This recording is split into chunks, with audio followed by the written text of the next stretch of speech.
My son called me from the driveway instead of walking to the front door. He sat in his truck for 11 minutes before coming inside.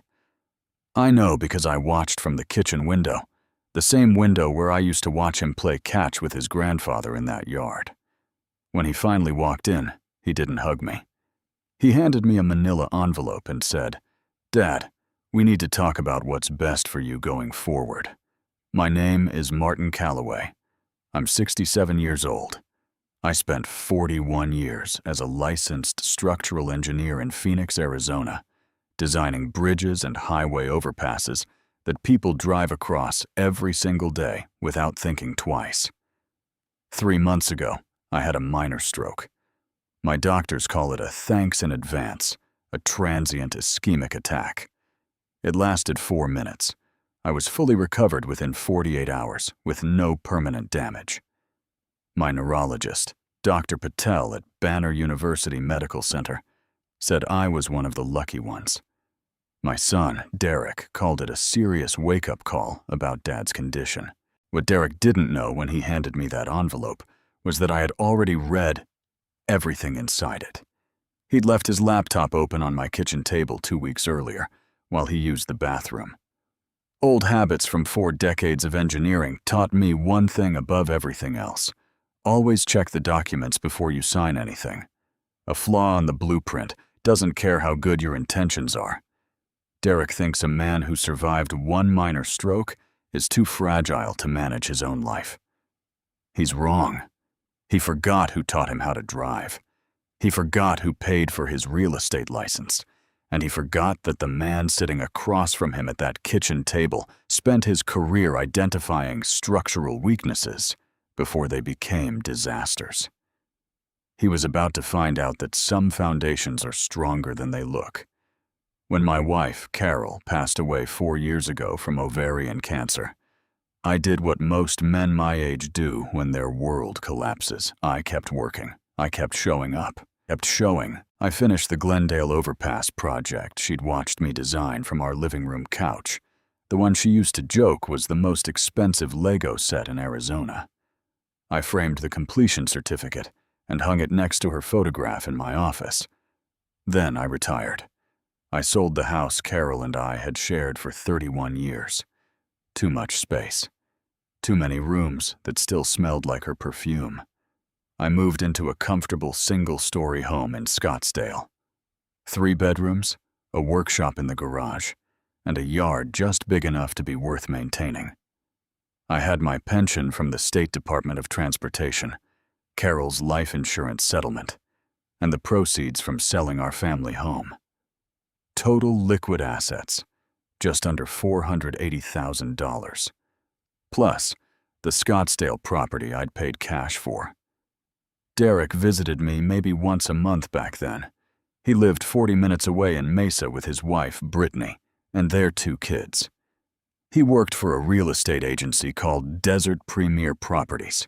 He sold mid-range homes, drove a Silverado with a company logo on the door, and wore polo shirts with the agency's cactus emblem stitched on the chest. He seemed fine, comfortable, not wealthy, but stable. Brittany was harder to read. She smiled the way people smile advertisements, wide enough to look genuine, timed perfectly for social situations. She ran what she called a lifestyle and wellness brand on Instagram called Desert Bloom Living.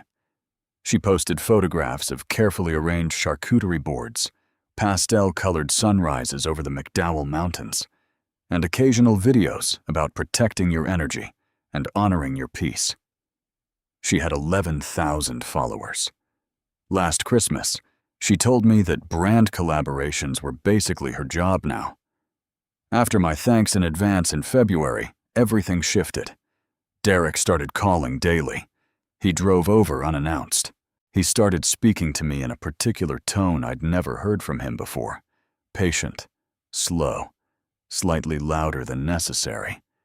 The kind of voice you use for someone who might not follow along. He asked if I'd taken my medication. He asked if I remembered our conversations from the day before. He stood in my kitchen looking at the pill organizer on my counter, the way a building inspector looks at a cracked foundation. I noticed all of it. I didn't say anything yet. Brittany started coming along on some of those visits. She'd walk through my house commenting on things. "Dad, this rug is a tripping hazard. Dad, are you really still using that old gas stove? Dad, have you thought about whether this house is really practical for someone in your situation?" She never finished the thought. She left it hanging in the air like cigarette smoke. 3 weeks after my stroke, Derek sat me down and suggested I add him to my bank accounts. "Just as a safety measure," he said, "in case something happens and you need me to act quickly." I told him I'd think about it. He brought it up again 5 days later. I told him I was still thinking. He stopped asking directly after that, but I caught him photographing documents on my desk one afternoon when he thought I was napping on the couch. I wasn't napping. I was watching him through the gap in the hallway door, with my eyes almost closed, the same way I used to watch for settlement cracks in concrete at 6 a.m. on a job site. Something was being built here. I just hadn't seen the full blueprint yet. That changed on a Tuesday morning in April, when Derek left his briefcase on my kitchen table while he took a phone call in the backyard. I have a rule I learned in 41 years of structural engineering. If the drawings are sitting in front of you, you read them. I opened the briefcase. Inside was a folder labeled Dad Future Planning. The first document was a power of attorney form, already partially filled out, naming Derek Calloway as sole agent with authority over all financial decisions, medical decisions, and real estate transactions for Martin Calloway. The signature lines were blank, but the notary section had already been filled in with a date 3 days from now. The second document was a printout from a real estate website, a listing for my Scottsdale home marked Draft, Do Not Distribute. Estimated listing price, $610,000. The property description was already written.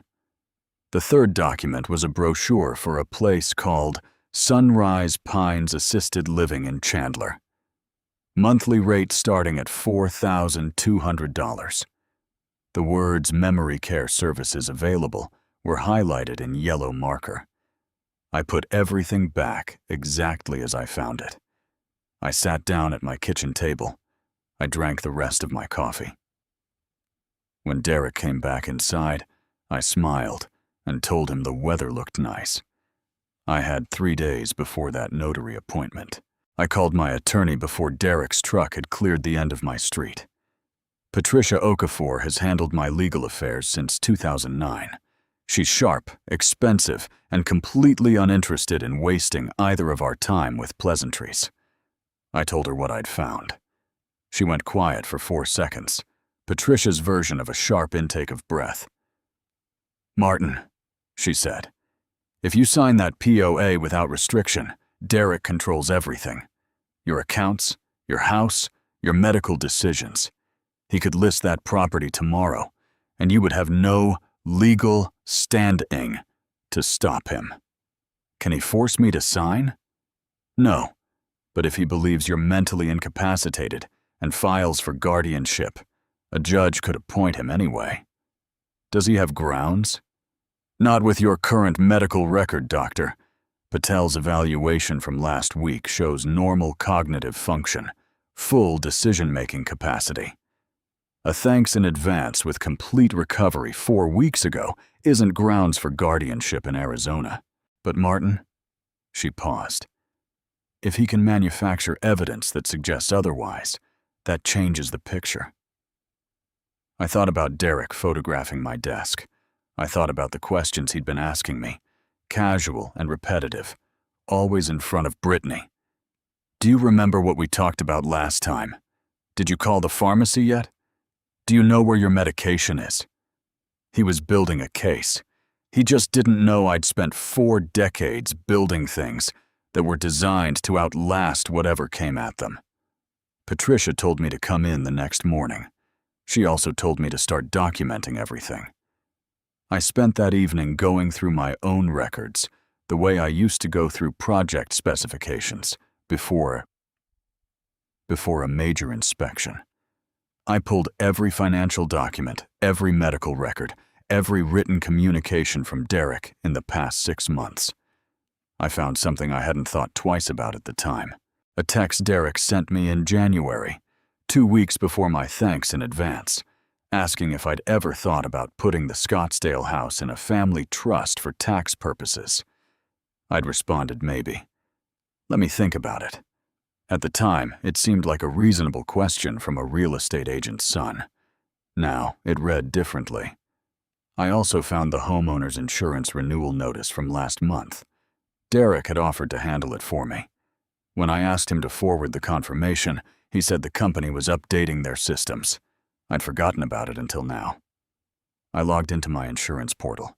The policy renewal had been processed, but the billing address had been changed to Derek's address in Mesa. He'd been slowly repositioning himself around my assets for months. The thanks in advance had simply accelerated his timeline. Patricia reviewed everything the next morning. She brought in a colleague, an estate attorney named Howard Gaines, who specialized in elder law and had testified in 31 guardianship cases in Maricopa County. Howard looked at the folder contents I'd photographed on my phone and said, without any particular drama, that this was a textbook predatory guardianship setup. He'd seen it dozens of times.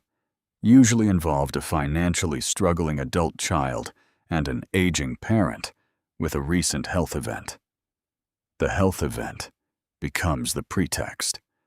The parent's temporary confusion or vulnerability becomes permanent evidence of incapacity. Is my son in financial trouble? I asked. Howard looked at Patricia. Patricia looked at her computer. She'd already pulled Derek's property records. His Mesa home had a second mortgage taken out 18 months ago. He had refinanced at a higher rate last year. His business filings showed a commission drop of about 40% from 2023 to 2024. Mesa's housing market had softened. Derek was a real estate agent in a market that had slowed down, carrying a house he'd over-leveraged during a different market, with a wife whose brand was generating somewhere between very little and nothing. Without my money, Howard said plainly, they are looking at serious financial pressure within the next year. I sat in Patricia's office with its view of downtown Phoenix and thought about the last time I'd seen Derek genuinely happy. I thought about teaching him to drive in the parking lot of a Kmart that didn't exist anymore. I thought about the morning he called me crying when his first big real estate deal fell through, and I drove 40 minutes to take him to breakfast and tell him the ones that fall apart teach you more than the ones that close. I thought about Carol, who loved Derek the way only a mother can, loudly and without conditions, and I wondered what she would say to me right now. Then I thought about the brochure for Sunrise Pines, the highlighted yellow marker on memory care services available. Someone had done that deliberately. I told Patricia and Howard to proceed. We spent that day establishing a revocable living trust. My Scottsdale property, my investment accounts, and my liquid assets were placed into the trust with Patricia and Howard, named as co-trustees. I remained the beneficiary and retained full control over all decisions as long as I maintained legal capacity, a status Dr. Patel had documented formally the previous week. If I ever lost that capacity, Patricia and Howard would manage the assets according to my written instructions. Derek was named nowhere in the document. I also called my bank, Southwest Valley Federal Credit Union, and spoke with the branch manager, a woman named Cecilia Moss, whom I'd known for 11 years. I explained the situation. I removed Derek's name from the emergency contact list. I set up a verbal password required for any changes to my accounts.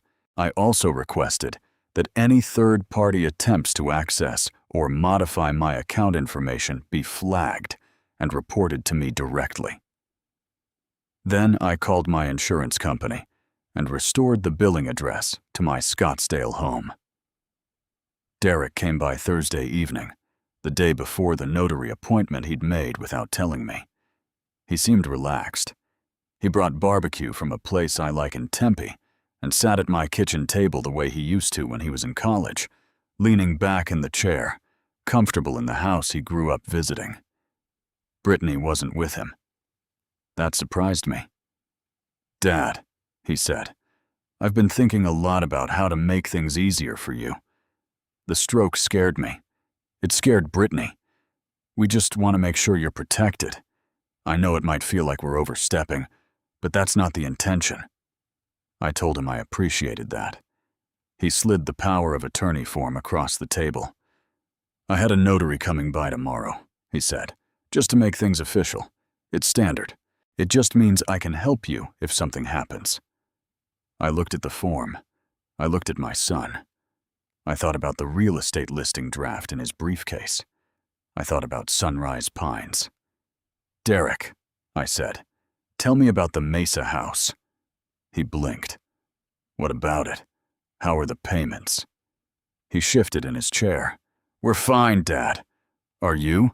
Because your second mortgage renewal is a matter of public record, and your commission filings are filed with the state." The color drained from his face slowly, the way water drains from a sink. "I'm not signing this," I said. "I want you to know why I'm not signing it, and I want you to hear it clearly. I found the brochure for Sunrise Pines. I found the listing draft for this house.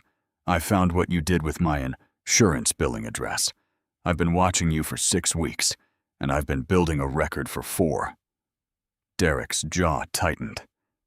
"Dad, you're misreading this." "Am I?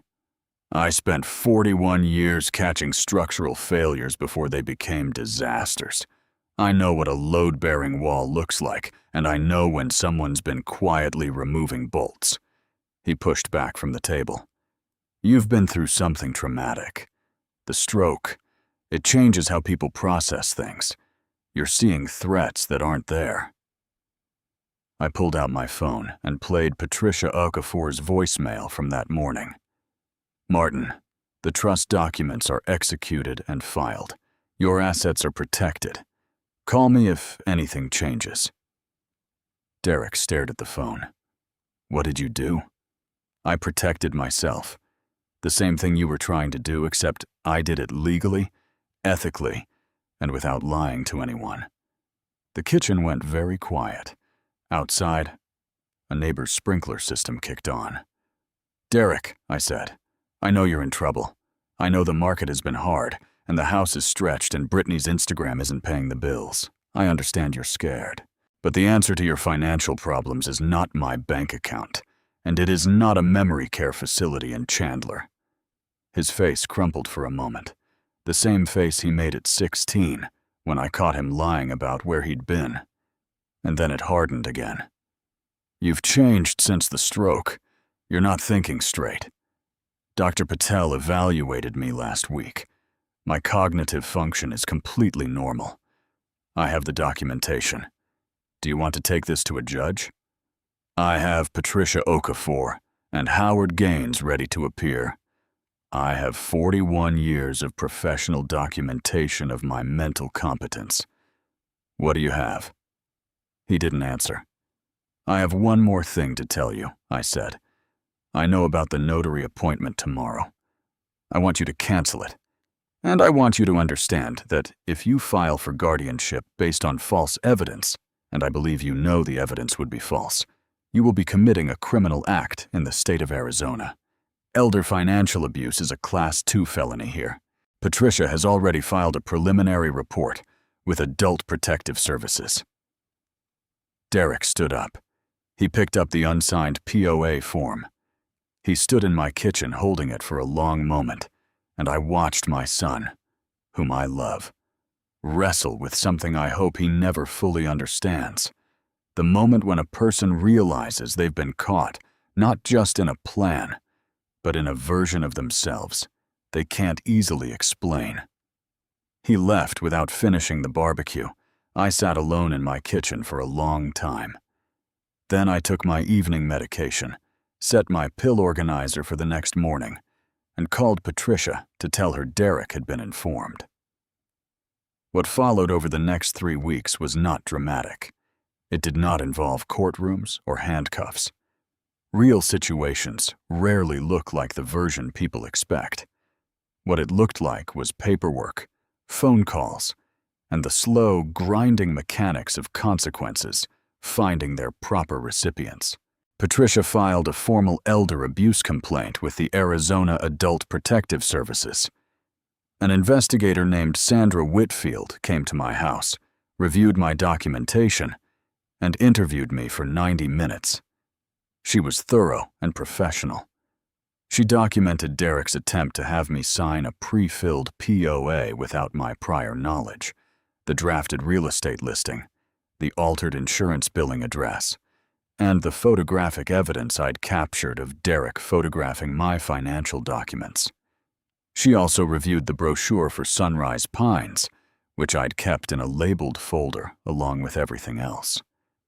Sandra Whitfield's report noted multiple indicators of preparatory financial exploitation by a family member and recommended referral to the Maricopa County Attorney's Office for review. I also called the Arizona Department of Real Estate, which oversees licensing for agents like Derek. I explained that my son had been involved in drafting a real estate listing for my property without my knowledge, consent, or signature, and had altered my homeowner's insurance records without authorization. Both are violations of Arizona statute. A complaint was opened. Derek called me 4 times in the first week. I answered twice. The first call was angry. "You're destroying my career. You're blowing this out of proportion. You never trusted me." I listened. I told him I trusted him until I found that briefcase. He hung up. The second call was different, quieter. He asked if there was any way to walk this back. I told him the complaints had already been filed, and that withdrawing them wasn't something I could do unilaterally, even if I wanted to. He asked if I wanted to. I told him honestly that I didn't know yet. Brittany called once. She told me Derek was falling apart, that this was all a misunderstanding, that she'd suggested the POA as a way to help, and Derek had just gotten a little ahead of himself. I told her that altering a man's insurance records and drafting a sale listing for his home without telling him is not getting ahead of himself. It is a deliberate series of actions that required planning. She told me I was being cruel.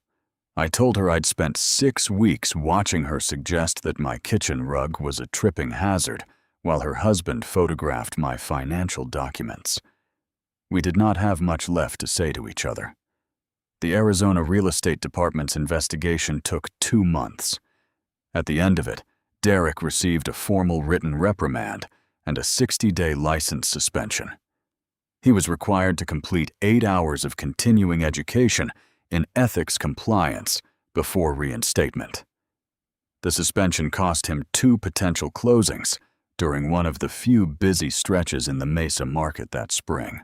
The Maricopa County Attorney's Office reviewed Sandra Whitfield's report and declined to file criminal charges, citing the fact that I had acted quickly enough that no financial harm had actually occurred. I understood that decision, even if I didn't love it. Patricia told me that the APS report and the real estate reprimand would follow Derek in any future licensing or legal proceedings. It wasn't prison, but it wasn't nothing. What I hadn't expected was Brittany. 2 weeks after the real estate reprimand came through, Derek called me on a Sunday morning. He sounded like he hadn't slept. "Dad," he said, "Brittany left. She took the kids to her mother's in Tucson. She said she couldn't stay in a house with someone who'd done what I did." I didn't know what to say to that. He kept talking. "She said she'd been pushing me for months to secure the assets before something happened to you." Her words. She said she'd found the POA form online, printed it, and told me it was just a formality. She said she'd arranged the notary through one of her brand contacts. I thought I was just helping, Dad. I thought she was right that you needed protecting. I've known Derek for 38 years. I know when he's telling the truth. He was telling the truth. I thought about what Howard Gaines had told me in Patricia's office. The financially vulnerable adult child is almost always being pushed by someone else in the household. The aging parent is the target, but the driver isn't always who it looks like. I'm not going to tell you what I felt in that moment. I'm not sure I can put words to it precisely enough, to be honest. What I can tell you is that I sat on my back porch in the early morning with my coffee, and I thought about Carol again, the way I always do when something big lands on me. She had a way of cutting straight to what mattered. She would have said, "The question isn't who drew the blueprint. The question is whether your son would have signed his name to it if he'd stopped long enough to read it." I called Derek back an hour later. I told him I wanted to have breakfast, not to fix anything, not to make promises, just breakfast. He showed up at the diner on Scottsdale Road where we used to go after his Saturday baseball games when he was 9, and he looked like a man who'd been carrying something very heavy for a very long time without admitting it was heavy. We talked for 3 hours. He told me things about his finances that I hadn't known the full picture, not just what the records showed. He told me about the pressure Brittany had been applying for 2 years, the language she used, the way she framed my home as family equity, and my savings as resources that should be working for all of us. He told me that he'd convinced himself it was legitimate because he'd needed to convince himself. He cried once. I did not, but not because I wasn't moved. I told him what I'd needed to tell him for months, that I was not helpless, that a 4-minute thanks in advance with complete recovery was not the end of my independent life, that I had 41 years of professional experience, a sharp attorney, a neurologist who thought I was doing remarkably well, and a workshop full of tools I still used every Saturday morning. I told him that if there ever came a day when I genuinely needed help, I would ask for it directly, openly, on my own terms, and that I expected him to be someone I could ask.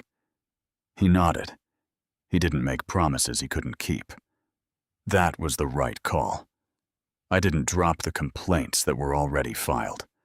That wasn't cruelty. That was consequence, and consequence is what makes decisions mean something.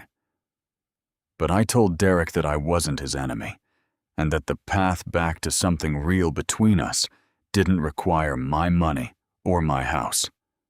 It only required him to stop letting other people tell him what I needed. He's working through it. The license suspension ended. He's back to selling homes. He's in counseling his idea, not mine, which matters. Brittany has filed for divorce. I have no opinion about that beyond the obvious, which is that my grandchildren deserve stability, and I intend to be present in their lives regardless of what their parents sort out. I move through the spring the way I always have, methodically, with attention to detail, and an honest respect for the things I can't control. Dr. Patel cleared me at my 4-month follow-up with a thorough evaluation. Blood pressure well managed, no new neurological events, cognitive assessments in the normal range for my age. She told me to keep exercising, keep doing things that require concentration. She specifically mentioned the structural drawing hobby I'd taken up in retirement, where I sketch redesigns of bridges I see in photographs, just for the pleasure of it. She said it was exactly the kind of mental engagement she'd recommend. I'm still in the Scottsdale house.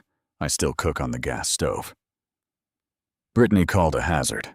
The kitchen rug is still there because I chose it with Carol at a shop in Old Town 19 years ago, and it does not constitute a danger to anyone who picks up their feet. Patricia Okafor finalized my estate documents last month. Everything is structured clearly. The trust, the designated trustees, the medical directives, the financial instructions. There are no surprises waiting in anyone's briefcase. I've given copies to Patricia, Dr. Patel, and my neighbor Ray, who has been my friend for 12 years, and who would genuinely notice if I stopped showing up for our Tuesday evening chess games. I also spent several hours with Sandra Whitfield's supervisor at Adult Protective Services, contributing to a guidance document they're developing for aging adults about the warning signs of financial exploitation by family members. Howard Gaines asked me to speak briefly at a seminar he organizes for estate attorneys about early intervention strategies. I'm not a public speaker, and I told him so. He said I wouldn't need to be. I just needed to tell the truth about what happened and what stopped it. I did that. It took about 15 minutes. Afterward, a woman in her early 60s approached me in the hallway. She said her daughter had been doing something similar with her accounts, small changes, subtle rerouting. She'd noticed, but hadn't known what to do with what she noticed. She asked me who I'd called first. I gave her Patricia Okafor's card. That woman called me 3 weeks later to tell me she'd gotten everything in order before anything irreversible happened. Derek called me last Sunday. He wanted to know if I'd watch his son's baseball game. My grandson is 7 years old and bats left-handed with a stance that looks almost exactly like Derek's did at that age. I sat in the bleachers with the sun hitting my face and watched a 7-year-old chase a ground ball into left field with complete, focused, magnificent effort, and I thought about what it means to still be here for this. There's something people don't understand about aging, or about medical fragility, or about any kind of vulnerability that makes other people nervous. They assume that needing to be careful means needing to be managed. They confuse caution with incapacity. They look at a man who takes 4 medications daily and checks his blood pressure every morning and had a 4-minute neurological event in February, and they see someone whose story is mostly behind him. What they miss is that the same man spent 4 decades learning to identify the difference between a structure that is failing and a structure that is under load. Those are not the same thing. A structure under load that has been properly designed for that load is not compromised. It is doing exactly what it was built to do. I was built for more load than Derek and Brittany saw. I intend to carry it as long as I am able on my own terms, in my own house, with my own hands. My name is Martin Calloway. I am 67 years old. I survived a minor stroke and a son who almost made a decision he could not have undone. I have a trust document, a sharp attorney, a neurologist who respects my brain, and a workshop where I spend Saturday mornings doing what I love. And I have a 7-year-old grandson who bats left-handed and ran out a ground ball last Sunday like his life depended on it. That is not a man who needs to be put in a folder labeled future planning. That is a man who still has plans of his own. If you're watching this and you're somewhere in this story, if you're the parent who noticed something and didn't know what to do with it, or if you're the adult child who told yourself a story about what you were doing and why I want to say this directly. The moment you start making decisions about someone else's life without asking them is the moment you've stopped helping and started taking. And the moment you notice someone doing that to you is the moment to call your attorney, not wait and see. Subscribe if this story meant something to you. Leave a comment and tell me where you're watching from. And if you know someone who needs to hear this, share it with them. Because dignity at any age doesn't happen by accident. It happens because someone decided it was worth protecting.